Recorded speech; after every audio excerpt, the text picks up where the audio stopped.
Hola a todos y todas, bienvenidos a la tercera clase de escritura creativa de Seattle Escribe. Hoy vamos a hablar sobre personajes y diálogos. Bien, sabemos que en una novela se pueden crear muchos personajes, protagonistas, personajes satélites, pero en un cuento tenemos que reducir el número de personajes. Puede ser 1, 2, es lo más común, 3 es posible. Existen también esos personajes en el trasfondo, pero no están delineados para nada. Vamos a concentrarnos en los personajes principales. Muy bien, ¿cuál es lo principal cuando estamos delineando un personaje? Vamos a hacer una descripción. La descripción en un cuento no necesita ser muy exhausta, muy detallada, indudablemente por la longitud de un cuento. Sin embargo, si el personaje tiene una característica muy marcada que hace parte esencial de la historia, entonces vamos a tener que profundizar de alguna manera. Por ejemplo, en la historia de Borges, Funes, el memorioso, Funes era una persona que recordaba todo en la vida y cada evento era recordado minuto a minuto. Por ejemplo, recordar 1 hora de la vida le llevaba 1 hora porque recordaba todo, ¿no? Era una enfermedad.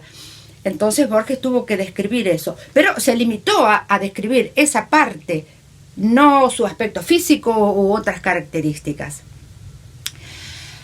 Bueno, dicho eso, tenemos que tener en cuenta que no debemos acudir a clichés o clichés. ¿Qué es un cliché? Bueno, en este caso sería tomar un personaje acartonado, tipo soap opera, como la mujer seductora, el galán irresistible, la joven dulce y sumisa, ese tipo de personajes que no nos interesan. Obviamente existen, ¿sí? El padre tiránico, la madre abnegada, existen. Pero este personaje no puede ser así, blanco y negro, porque no es así como es la vida. Nosotros, los seres humanos, somos ambiguos, somos ambivalentes. Entonces, aunque se presente una cierta característica, tenemos que tener en cuenta que existen ciertas ambivalencias. Lo mismo en las acciones de los personajes. Obviamente tiene que haber una cierta coherencia entre la característica del personaje y sus acciones. Por ejemplo, si tenemos una persona tímida, no le vamos a hacer ir a bailar todos los fines de semana. O si es alguien extrovertido, no va a elegir una vida de ermitaño. Bueno, esas cosas son obvias. Pero por lo general existe una cierta tensión interna entre los personajes, dentro de un personaje que tenemos que tener en cuenta. Muy bien, una vez que hemos delineado este personaje, vamos a pensar en el lenguaje que le vamos a dar. Esto es importante. Primero, si un autor es del género masculino y está creando un personaje femenino, va a tener que saber cómo habla una mujer, porque las mujeres no hablamos igual que los hombres y viceversa. Si uno no está atento a este tipo de diferencia de género en el lenguaje, sería bueno empezar a observarlo, ver cómo habla la gente, cómo hablan las mujeres, cómo hablan los hombres. En general se dice que las mujeres usan más pronombres como nosotros, como ellos, y los hombres usan más lenguaje concreto. En fin, para mí lo mejor es someterlo al juicio de otra persona del género de mi personaje. Por ejemplo, si yo creo un personaje masculino y tengo un diálogo, se lo voy a leer a mi esposo para ver si suena masculino. Ese es un test muy fácil de hacer. Bien, una vez que hemos decidido esto, tenemos que estar seguros de que el lenguaje que usa el personaje está de acuerdo a su edad, a su clase social, a su origen, ¿sí? A profesión. Por ejemplo, si tenemos un campesino, no va a decir la agricultura exhaustiva se ha comprobado que no es recomendada para proteger la fertilidad del suelo, por lo tanto he decidido rotar el cultivo. Tal vez no, tal vez diga, bueno, el año pasado planté frijoles y este año voy a plantar maíz porque así es mejor para el suelo, por ejemplo. Esto ustedes lo van a hacer también, lo van a comprobar leyéndolo en voz alta para ver si suena auténtico, porque eso es lo principal de los diálogos, tiene que sonar auténtico. También hay una gran diferencia entre la edad, ¿sí? Un adolescente no habla igual tal vez que un viejo, que un niño, obviamente. Pero hay algo más importante y es el estilo coloquial. Está bien usar regionalismos siempre y cuando esté en la voz del personaje y no en la voz del narrador. A menos que el narrador sea la primera persona que también es un protagonista. Pero si no es así, el narrador tiene que mantenerse con un español estándar y el personaje sí tiene derecho a usar regionalismos, siempre y cuando correspondan a su región. Si yo creo un personaje argentino, no le voy a hacer hablar con el vosotros, escuchadme, os voy a contar una historia. No, lo he visto escrito, pero no es real, no es auténtico. Otra cosa importante es pensar en el tipo de lenguaje sexista, machista, chauvinista. Eso hay que evitarlo, a menos que sea coherente con el perfil del personaje. Pero si no lo es, hay que tener un poco de cuidado, porque ya de eso tenemos demasiado. Lo mismo en el uso de las profanidades. Si se quiere mostrar de que es un bruto que habla así, bueno, pues lo hará, lo pondremos, pero tampoco hay que abusar, porque el abuso de las profanidades en un texto cansa. Parece que el autor no tiene más vocabulario que ese. Eso también habrá que evitarlo. Hay un tipo de lenguaje que a veces se nos escapa en las historias y es el lenguaje corporal. El lenguaje corporal habla volúmenes. ¿Por qué? Porque con un gesto a veces podemos suplantar todo un gran párrafo. Y bueno, si estamos hablando de un cuento y tenemos cierto límite de páginas o de palabras, de repente decimos, bueno, le pongo un gesto y con eso digo todo. Por ejemplo, dar un paso para atrás, fruncir el ceño, levantar una ceja, cruzar los brazos en protección, poner los brazos así, en forma de jarra, etc. Hay muchos, si no se les ocurre, pueden ir al internet y poner lenguaje corporal y les va a dar una serie increíble, casi ilimitada, porque todos tenemos nuestros propios gestos, ¿verdad?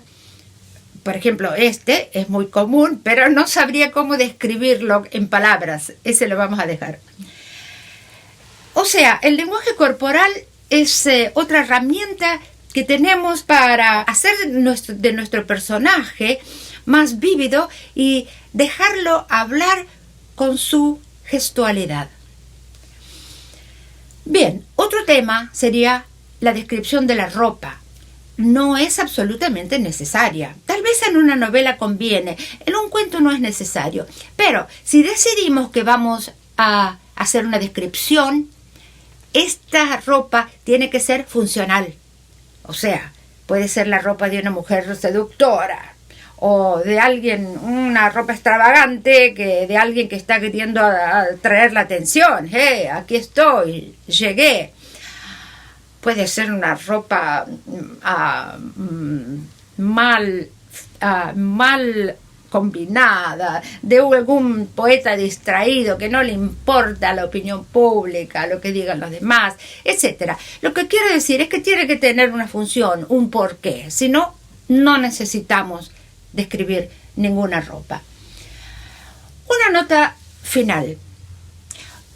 Un personaje, o inclusive un protagonista importante, puede estar ausente. puede estar fuera de escena. Por ejemplo, en mi novela, En las aguas del Kalahari, uno de los dos protagonistas principales es una mujer que está muerta. Y sin embargo tiene una función muy importante en la novela. Hay muchas novelas y cuentos también que tienen esa característica. Es aquel personaje que no está, pero que de alguna manera lo estamos viendo, lo escuchamos, tal vez lo vemos en una visión, o lo recordamos, leemos sus cartas, lo criticamos, le rezamos, lo amamos, etc. Es una herramienta importante que podemos utilizar para darle más colorido a nuestra historia. Muy bien, vamos a hablar un poquito sobre el estilo de los diálogos. El estilo de los diálogos ha cambiado a través del tiempo y hoy podríamos decir que es un poquito menos rígido, tanto en el estilo directo como en el estilo indirecto. Pero conviene resolver desde el principio si vamos a ceñirnos a un estilo tradicional, convencional, o si vamos a querer ser más modernos y usar estilos alternativos. Cualquiera sea la elección, tenemos que mantener ese estilo a través de toda la historia, ser consistentes. Con consistencia no me refiero a estilo directo o indirecto, no. Me refiero a si vamos a usar un estilo convencional o un estilo más moderno. Hablemos entonces de lo que es el estilo directo. El estilo directo transcribe lo que dice el personaje palabra por palabra. Y la convención es poner punto y aparte y comenzar un nuevo párrafo cada vez que habla un interlocutor, ¿sí? Ponemos la raya larga y el parlamento del personaje. Pero sabemos que en inglés se usan comillas. Ahora, no vamos a mezclar en nuestro cuento comillas versus raya. O elegimos uno o elegimos otro. Yo prefiero la raya porque es lo que se hace en el español. Si tenemos una historia, un libro, digamos, no una historia, un libro bilingüe, bueno, ahí se puede decidir de antemano qué es lo que se quiere usar. Pero no es nuestro caso. Nosotros estamos escribiendo historias en español y vamos a usar la raya. Nótese también que la raya también se usa entre cotaciones. Vamos a ver los ejemplos. El primero es simplemente un diálogo entre la niña y la abuela.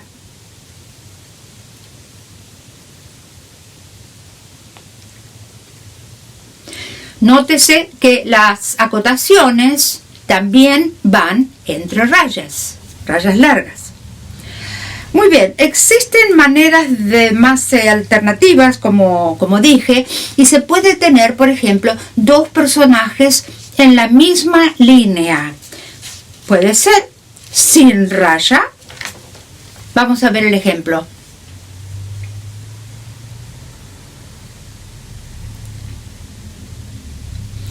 Veamos otro estilo mucho más avanzado y es el que usa Saramago. Saramago no usa rayas, no usa comillas, no usa punto y aparte, solamente coma y sigue. Ahora, parece un poco confuso, ¿no? Vamos a ver este ejemplo.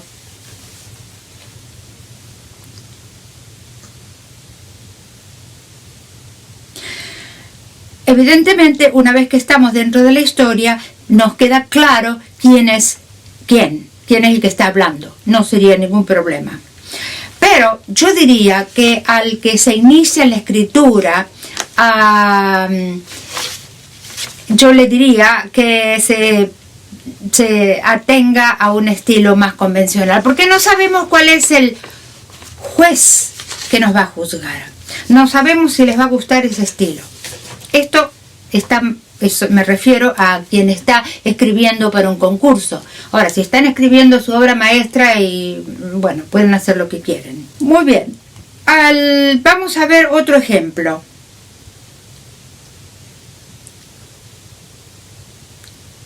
Se puede comenzar con la acotación de un personaje, como en este que estamos viendo aquí. Vamos a dar un paseo, etcétera.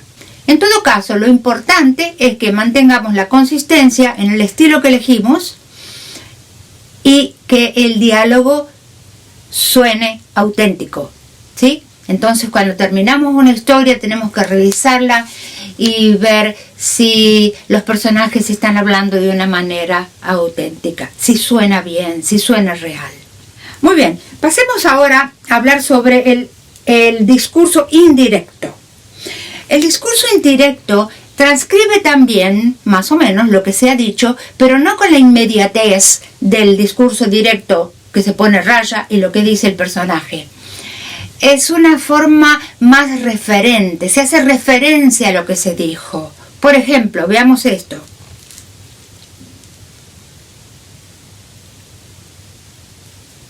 Lo mismo podría transcribirse en un estilo indirecto.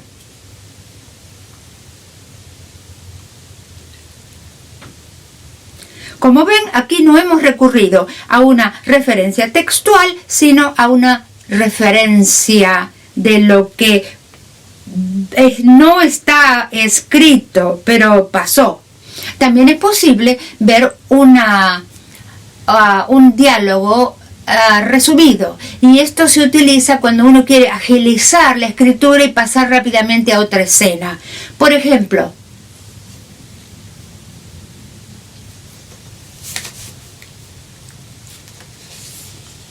muy bien, ahora vamos a hablar un poquito de lo que es el estilo indirecto libre. Esto se refiere a aquel diálogo interno que aparece de repente en la voz del narrador.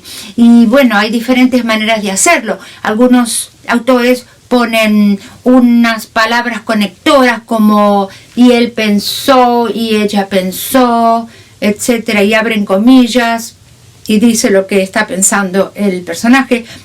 O en vez de comillas también se puede hacer en itálicas, en cursiva. Vamos a ver este ejemplo.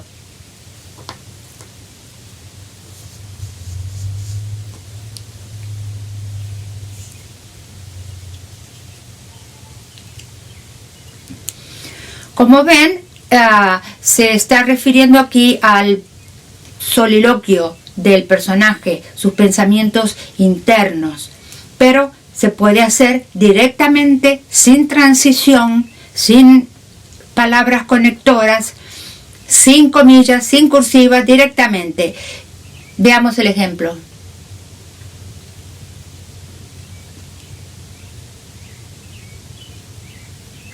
Es claro, en este ejemplo, que es la voz interna del personaje, porque él le está diciendo, la necesito. Un verbo nomás y ya se nota que es un diálogo interno o un pensamiento.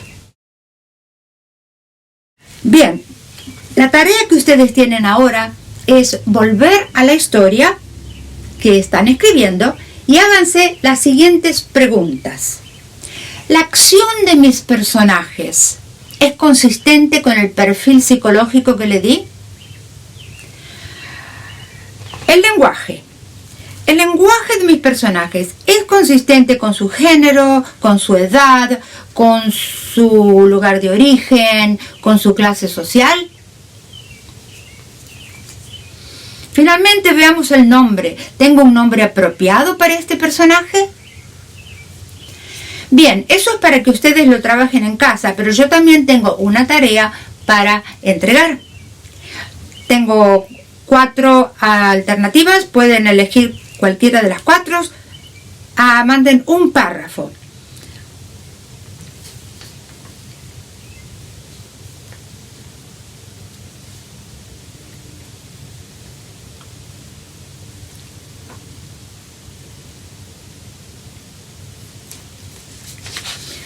Muy bien, espero ansiosamente ver sus trabajos para ver cómo los podemos ayudar. Gracias, hasta allá.